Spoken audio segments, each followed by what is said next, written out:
good morning. I have currently uneven eyeliner.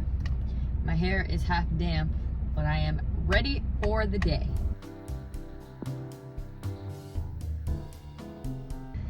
I'm here, coffee, sandwich in hand. I'm scared that I'm gonna make this jacket's gonna get dirty because I just fucking washed it. I literally haven't even hung it up. Like I still need it. Stop my clothes. Oh damn. This looks net.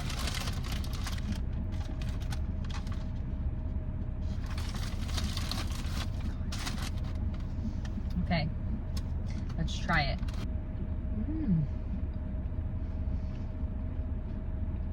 I like it.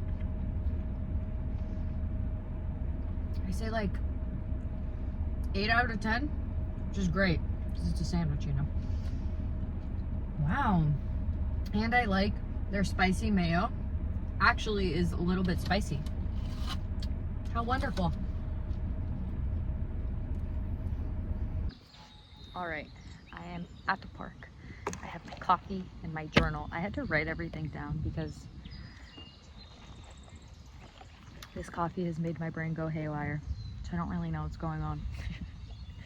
Not like, I don't know. It's not that, see, like talking is just difficult right now. So I had to write everything down.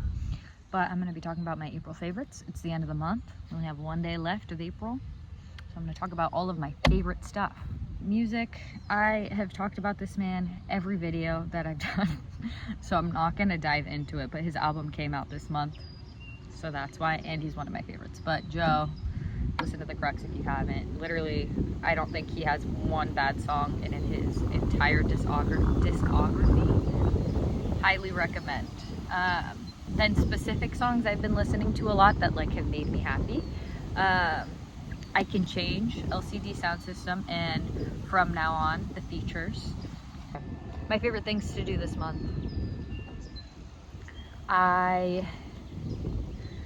Journal is the first one. I write in my journal every day, multiple times a day. It's wonderful. Laying down in the sun. I used to be kind of a sun hater in the sense of I have very, very sensitive skin. And I've gotten laser done on my face. So I couldn't be in the sun for a while, and then I just started hating it because I was just like, fuck that. But laying down in the sun, like on my 10-minute breaks at work, or like sitting in the sun journaling during my lunch, it has been a game changer. Like it gives me a lot of energy to like finish off the shift. So that's super nice. Oh, holding my cats hostage against my chest. I love it. They're so warm. They're so cuddly. Even though they seem very annoyed with me, I love it. I love doing it. Okay. And oh, so a while ago I started kind of junk journaling, kind of scrapbooking, but it's something similar to these videos for me, where I kind of just want to be able to look back and be like, oh my God, that's like what I was really into. Because like most people, I get really intense hyperfixations. And for example, like I'm a big anime fan, but I go through my phases with anime. So right now, like I haven't watched anime in like 6 months. I didn't even finish Solo Leveling, which is crazy because I've read a good chunk of the manga, even though it's kind of not a manga. But I go through like, I don't know. Right now it's just some big music time. I feel like it's because of weird stuff's going on. I feel like it's because of the music festival I went to, then the concert, and then, you know, new albums, all that stuff. I feel like music is just like most of my free time right now. I scrapbooked like my Coachella weekend, printed out some of the pictures, made it look all pretty. Maybe I'll try to put in a picture or something. But honestly, it was like kind of really wholesome and really cute, and I really liked it. And now I get to look back on that next year and be like, wow, like I had a great time. And I started making videos, which is very fun. I like it. I'm having a good time. I really like editing. I tend to like very tedious tasks. It is a huge pain in my ass because I don't have a laptop, I only have an iPad. And I'm using DaVinci Resolve, which I only know how to use on like an actual computer because it's slightly different on an iPad. And it's just a pain in the ass, let me tell you. But it's fun. I mean, it's not like I'm editing anything crazy. I'm editing myself talk and doing like somewhat of a shit job at that. But I'm having a good time, so I don't care, you know? And then, oh my gosh, this has been like it's not niche, but this is like one of my hyperfixations right now, watching people's reaction to Game of Thrones. So, not everyone has watched it, which in my eyes is a sin. That's crazy. Literally one of the best shows of all time. Probably the best show that I've seen. I love Game of Thrones a lot. And I love watching people's reactions to like the crazy shit, you know? Because that show is literally all twists and turns the first couple of seasons. Well, I mean, the whole thing. The last stretch of that show, those twists and turns, I was not a fan of, but watching reactions is still awesome. I think The Red Wedding is one of my favorites because it's just, if you've seen it, you know. You fucking know. And watching people's reaction, I literally always get the chills, even talking about it right now. Like, I love that shit. So much to the point that I was talking to my mom. Oh my gosh. So I need to find these guys' oh god, it's like this group of guys that are watching it for the first time, and there's a guy that sits in the back and he's already watched it, and I think he does such a good job because I'm so shit at keeping spoilers and like pretending nothing's gonna happen when like the most jaw-dropping shit is about to go on screen. And I read a comment that was so accurate about him too, where he was like, oh, it's like he just like lets them feel everything, and it's like he's not tainting their experience by any means. And I feel like I accidentally do that a lot, and I don't mean to, but I like get overly excited because I need to get better at that. I introduced one of my really good friends to it, and it was really fun because they would come over and we would watch it at my house, and it was just very, oh, I love it, but I'm such a fucking, like, I get too excited because it's so good. I just watched, oh, I wish I remembered their name right now. I just watched their reaction to The Red Wedding, and I was only watching their reaction to, I guess, kind of finding out Hodor's background, and I was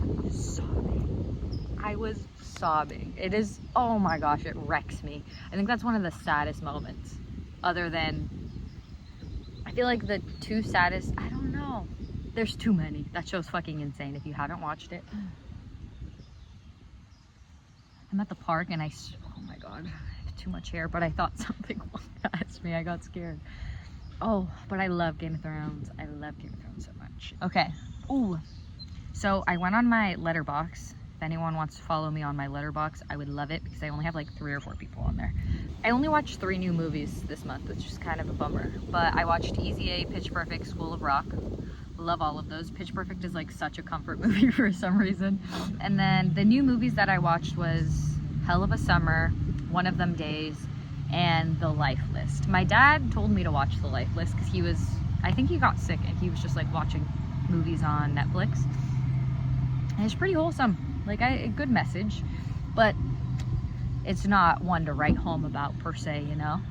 One of Them Days was really funny. I really liked that movie. And then Hell of a Summer, I think, would be my favorite.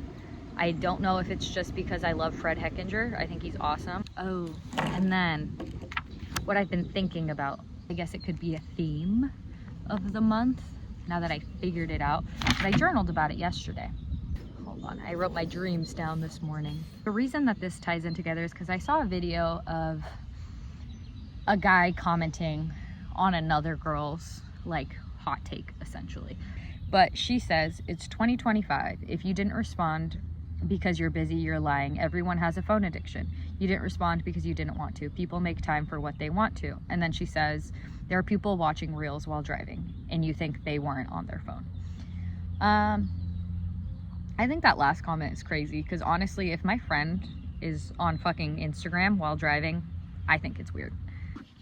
Okay, I have outdone myself and overthought this situation and how I can articulate my feelings on it to the point of zero thoughts.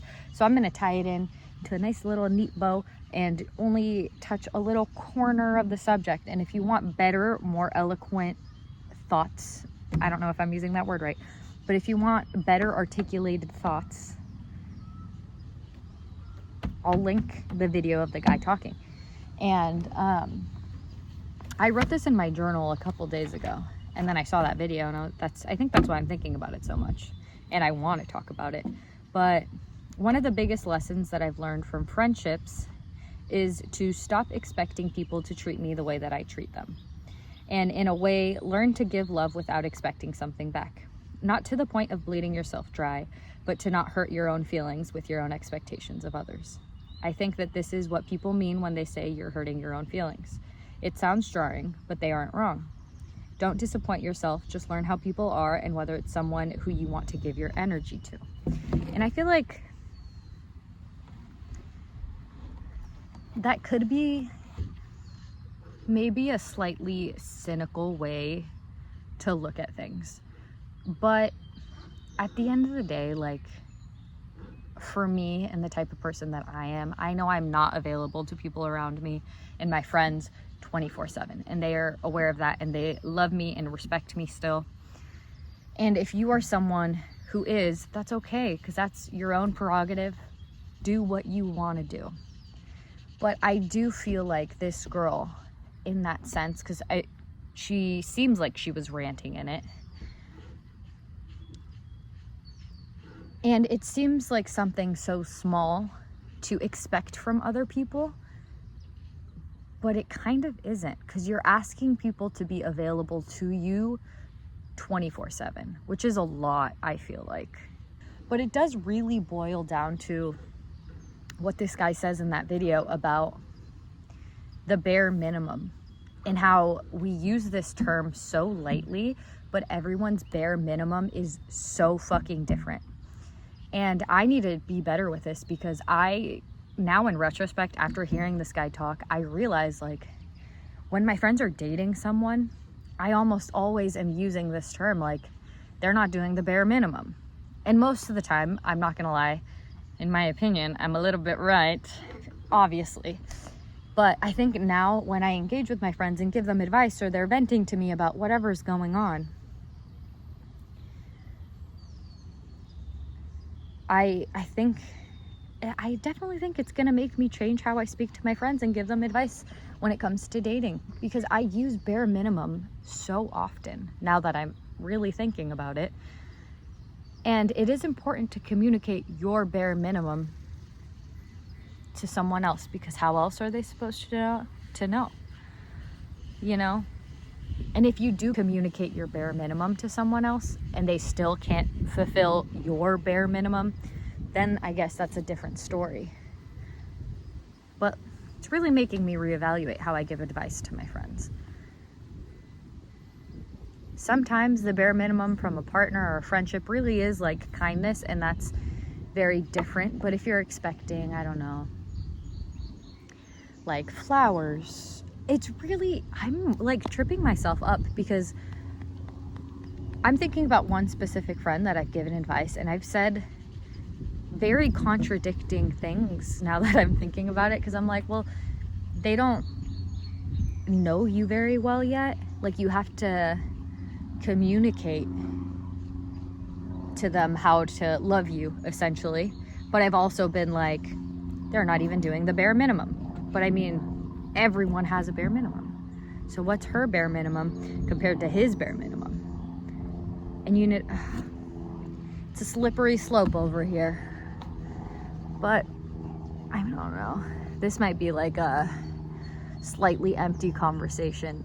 And it's not in the substance of it isn't, but I'm not sure. I might have to revisit this. But shout out to that guy, because honestly, I am reevaluating a lot of my conversations now. Because it's so true, and I never really thought about it that way. How is someone supposed to know how to, like, love you if you don't tell them? Wow. Look at us. Learning. I must go. I have to go take care of my brother.